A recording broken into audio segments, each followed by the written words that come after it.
How school climate and workload affect students. So, many aspects of students' lives are affected by their academics, more specifically, their workload in terms of homework as well as their school's social climate. So, these factors influence their academic performance, social lives, physical and mental health, perceived stress levels, and ultimately their perceived happiness. Exams, tests, and finals are a very stressful thing for students because they account for a large chunk of their grade. Typically, finals account for around 20% of a class grade.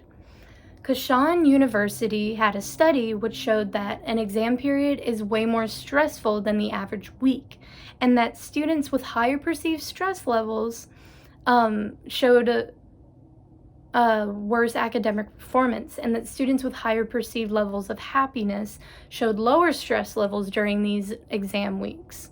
And students with higher academic achievement was also correlated with higher perceived happiness and lower perceived stress levels. These results demonstrate a connection between stress, exams, happiness, as well as academic performance. So happier students demonstrate less stress during exams and testing periods, which is then correlated with higher academic achievement and then happiness again. So, excessive workload. Excessive amounts of homework can affect both mental and physical health of students. The physical aspect being impacted by sleep schedule, weight, and stress levels. So, it also puts strains on students' social lives. With little to no time to spend with loved ones, students feel isolated and they lose their sense of a support system. So, this can lead them to be even more unmotivated to do their work. After a long school day, being tired and unmotivated can lead students to neglect homework, and it can decrease active learning, which is a type of learning which actually encourages participation. A Stanford study also showed that more privileged students with an annual income of their household around $90,000 that went to more upscale schools had averaged 3.1 hours of homework per night. This suggested that homework can actually be counterproductive according to the students and is associated with higher stress levels as well as worse physical health, which is linked to sleep deprivation. So there is a way to solve this, suggested by a 10-minute rule. So starting at first grade, students will have 10 minutes of homework per night. Then in each excessive grade level, they'll have 10 more minutes of homework per night. So by 12th grade, students should have around 2 hours of homework per night. Excessive amounts of homework can also impact the four brain circuits. So, Richard Davidson, in the book Have You Renounced Pleasure, mentioned the four brain circuits. The first is ability to maintain positive states. This can be affected by excessive amounts of work since it affects health and social lives within students.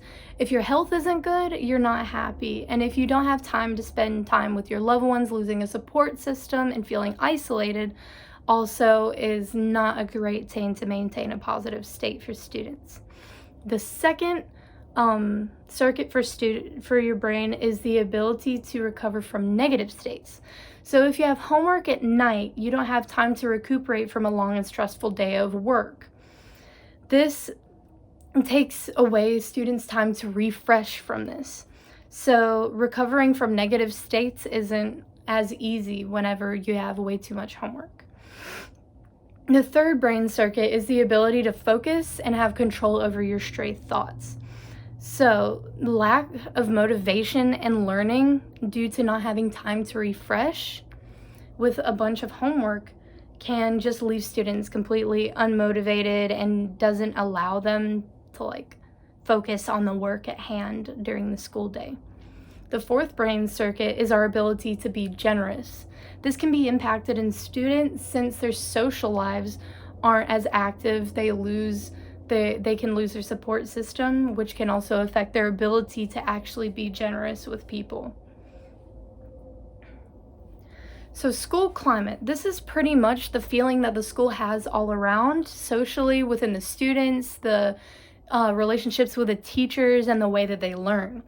So pressure on students to excel and do their best comes in both positive and negative forms. So negative forms of this can be you need to get the best grades, you need to be academically better than your peers, and it has consequences for not getting great grades, that type of thing. A positive school climate would rather have reinforcement.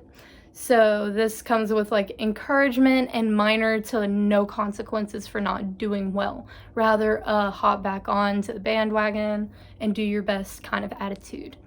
So if a student wants to learn due to a more positive climate, then they do better than those who don't really connect with teachers and who feel outcasted from their peers.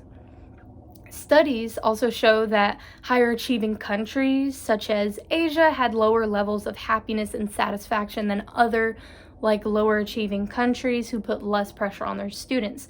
But culture can also play a role in this, so it's not 100% based on school climate. The same study also demonstrated higher happiness as well as satisfaction levels within countries with more positive, caring, and attentive school environments.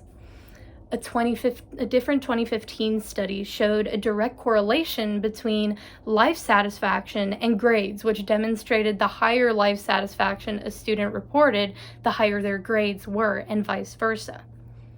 And then another study also showed that additionally, positive relationships with peers and teachers help students be happier, which also makes them more engaged and helps them achieve more in their school. So instead of being pressured to overachieve and get amazing grades and be at the top of your class, which leads to anxiety over grades and academic status, a more supportive and encouraging environment that says it's okay if you mess up, we'll just keep moving on and teachers help you if you're stuck rather than pressure you to get over it.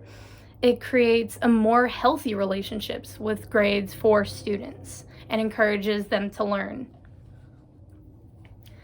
So positive school climate. School climate is their overall feeling and emotional environment of the school, which is influenced by many things such as pressure for good grades, workload, support within school, relationships, etc. A good school climate can be established with positive reinforcement and lighthearted activities, and rewarding students for achievements instead of punishing them for mistakes. So reward ceremonies, having school spirit weeks, and then activities to do together in groups to help learning, that is the type of thing that will encourage a positive school climate. So a good school climate should also have a sense of connection within the school, a sense of respect and community within the entire system, which includes all parents, teachers, and students, all of which should be engaged and aware of their academic environment and school curriculum so that all groups can work together to maintain a positive school climate, and so that they're all informed and can improve their students' grades where needed. This would ultimately have the goal of making students happier and maintain their health in order to encourage their learning and improve their overall academic experience and performance. Thank you.